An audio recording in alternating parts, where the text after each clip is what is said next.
propaganda, or simple hyperbole? Against the specter of sexual violence, a US State Department spokesperson gets caught exaggerating the Israeli hostage crisis over in Gaza.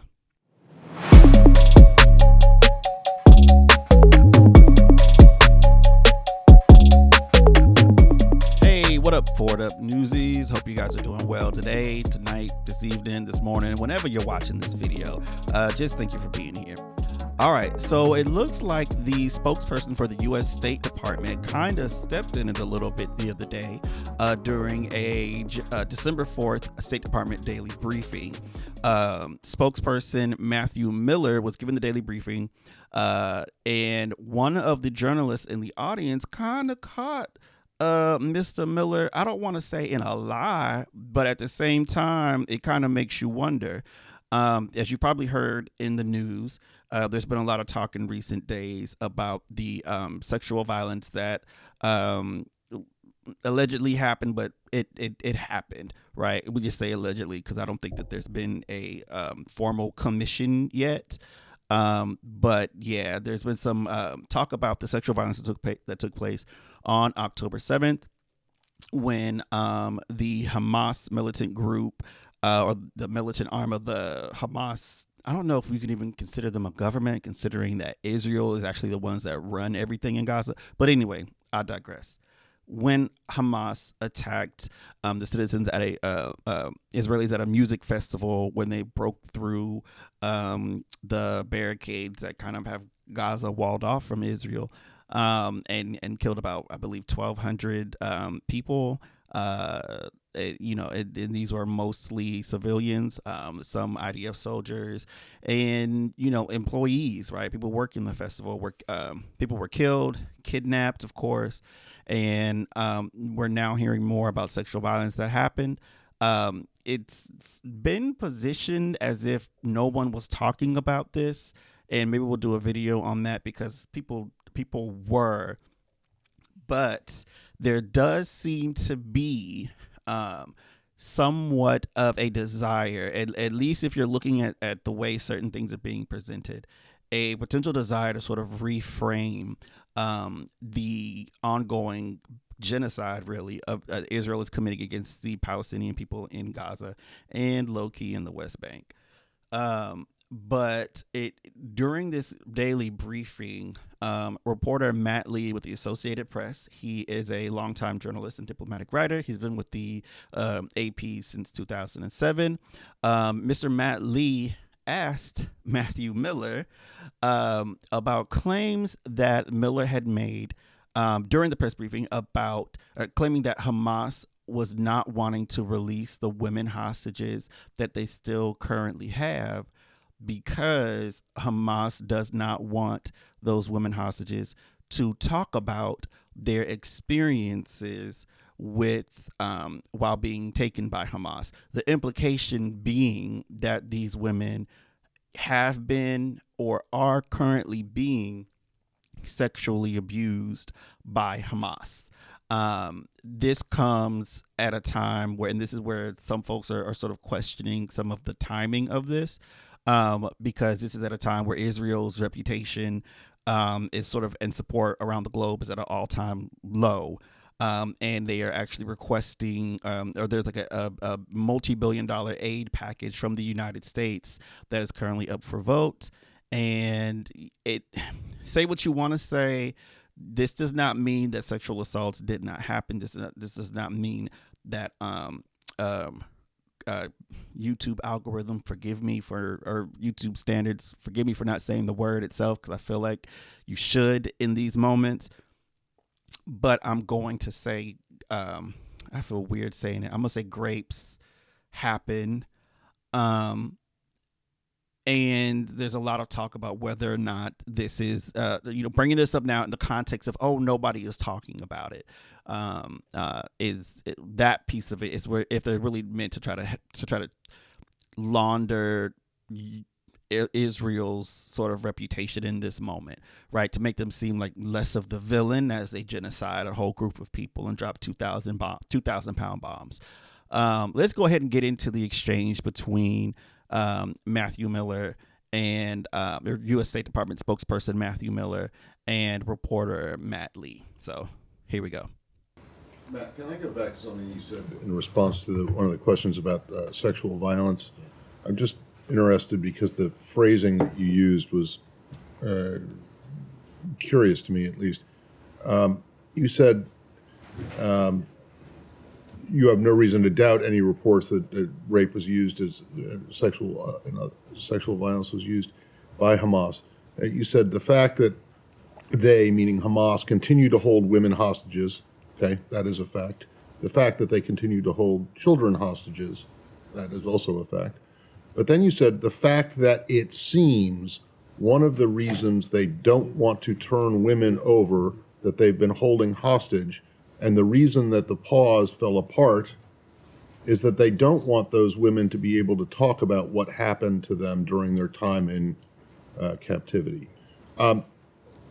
The fact that it seems, Maybe, is this just conjecture on your part, or do you know? Do you have very good reason to believe, evidence to believe that Hamas is deliberately continuing to hold on to female hostages because they're concerned that they will speak about atrocities that they were subjected to? So we see Matthew Miller here making what seems to be like a pretty bold claim that the hostage deal fell apart because Hamas didn't want to release the hostages, and they don't want to release the women hostages in particular because they don't want the women hostages to say anything about to tell the world about the potential sexual violence that they might have been and currently be subjected to. But he says it with like a sense of authority, and he's a spokesperson for the U.S. State Department. So anyone watching that exchange would, of course, believe what the guy from the State Department has to say. I mean, it's the freaking State Department, and you wouldn't be necessarily wrong for thinking something like that. But it's a pretty bold claim to make, and it sounds like he's making it with like a firm, like this is what this is. But check here, good reporters always ask good questions, and it looks here like Matt Lee from the Associated Press really wanted to sort of drill into that questioning and drill into that answer and get clarity, because it is such a bold claim. But anyway, let's get back to the clip and see more of this exchange. I will accept the edit, not fact, seems is a better way to say it, but let me answer the question. The humanitarian pause, which resulted in a release of hostages, was negotiated with some very clear terms, and that was that children and women would be the first priority to be released. Near the end of that pause, last Wednesday, Thursday, when we were getting towards the end, Hamas was still holding on to women that should have been the next to be released. They refused to release them. Right. They broke the deal. Came up with excuses why. Ultimately, I don't think any of those excuses were credible, and I shouldn't get into any of them here. But certainly one of the reasons that a number of people believe they refused to release them is they didn't want people to hear what those women would have to say publicly. Well, when you say, I won't say fact because I don't know it for a fact. Oh, okay, but when you say a number of people believe, let me just say, people in the U.S. government. Let me just finish my answer. We have seen Hamas commit all kinds of atrocities. Look, I'm a little bit concerned you're trying to go. I am not suggesting that these things did not happen, and I am not suggesting that what you suggest is their reason for not releasing the remaining female hostages is wrong. I just want to know. I just want to be very sensitive in my language. Any evidence to suggest that is what it is, or is it just? I want to be very sensitive in my language when talking about people that continue to be held hostage, that have families on the outside. What I will say is we know Hamas has committed atrocities. We know they continue to hold women. Yeah. They were going to release these women, and then suddenly at the last point reneged on the deal and were never able to provide a credible reason why. We hope that they will change their mind and release those women. So, but you don't know though for certain that the or a reason for them reneging on the deal and not releasing them is because they're worried about them speaking about. So I'm not able what to they speak with a endured. definitive assessment that that is the case. We would like to see them release the hostages so they could talk about whatever treatment or mistreatment they had undergone. Sorry, man. Saeed, I have gone to number. Do y'all see this nonsense? Do y'all see this nonsense? This is a State Department official, a government official. Why is he speaking with this kind of authority as if he knows these things to be true and as a fact, when apparently they're not a fact? So or at least they're not a confirmed fact.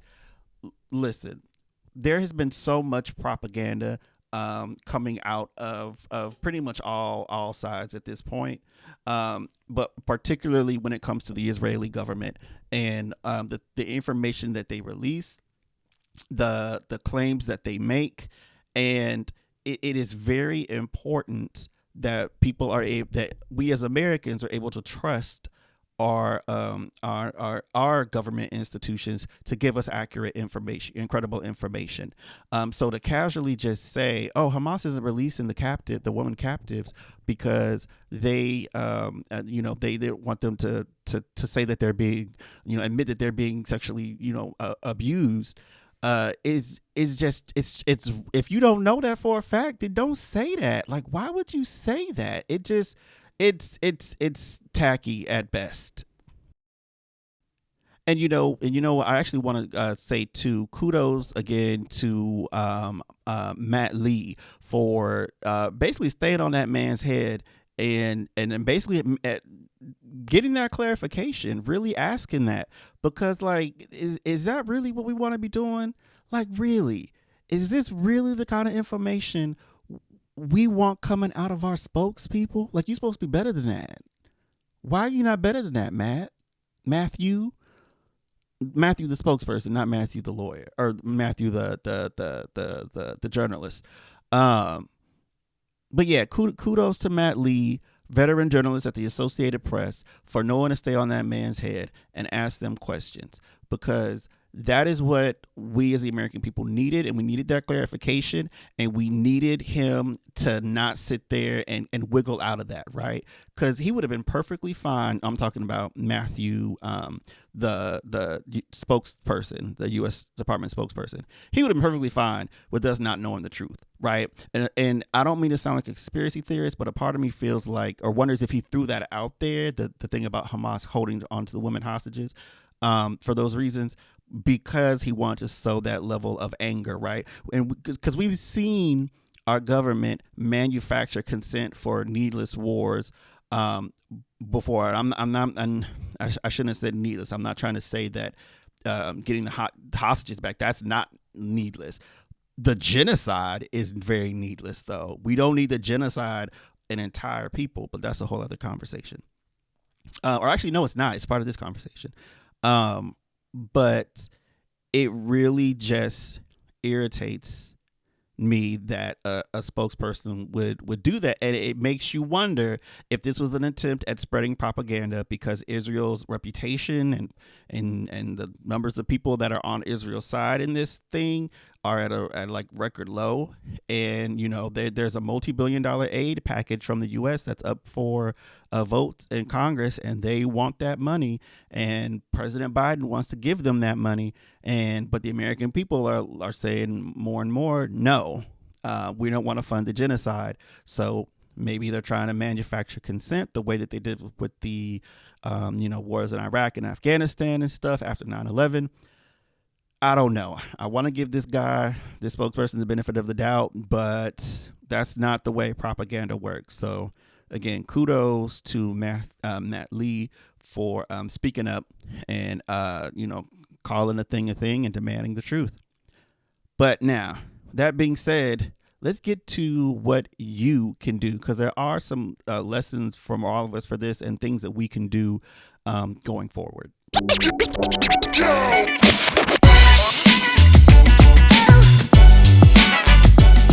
If you or anyone you know or care about has experienced sexual violence, or you know someone who has, a good resource you can check out is RAIN. RAIN is a advocacy group, helps people, survivors of sexual violence, just sort of find resources, ways to get help, things like that. We talked about RAIN before in a previous episode, but there's a lot of great stuff here. How to help, public policy, press center, consulting training about RAIN. So get some information on like what their mission is. You see here, because of the way YouTube censors certain things, I'm not sure if I can say this, so I'm just going to highlight what RAIN stands for. We see it there. They're the nation's largest anti-sexual violence organization. If you want to get help from them, you can get help from them 24/7. You see this here, get help 24/7. You can call them at 1-800-656-HOPE. That's 1-800-656-4673. There's also a live chat function, so if you don't want to, you can't talk, you don't want to talk, but you need to get help, you can do go chat and chat with somebody online. There's even also the mobile app, so you can learn more there. So yeah, get more information there. Again, that is the RAIN organization and the National Sexual Assault Online Hotline. The second thing that we can do is, if you are somebody who is something you can do is to stay, I think, keep aware, right, in terms of the media that you consume. So like in this example, we saw the spokesperson for the US State Department sort of make a claim, but had that reporter not been in there, Matt Lee, then nobody might have even bothered to check the veracity of that claim. So you as a news consumer, if you see somebody make a claim, ask yourself that kind of a question, right? Like Matt Lee says, like, well, wait a minute, how does he know that? Obviously, we're not in the rooms with these people, so we don't have the same access that someone like Matt Lee does. But you can ask questions of yourself, like with yourself and amongst your peer group, to sort of like check the veracity of claims, right? Because no one is infallible. Just because someone has on a suit and tie, even me, just because someone has on a suit and tie and sits behind a mic or a podium or has a fancy title doesn't mean that they are above questioning, especially if they're your representative in government. So ask questions. Don't take everything that anyone says, especially the government, at face value. And that is something that you can do to be a more informed media consumer and citizen. Anyway, don't forget to share, like, subscribe, all of that. And yeah, until next time, newsies, peace. Have a good day.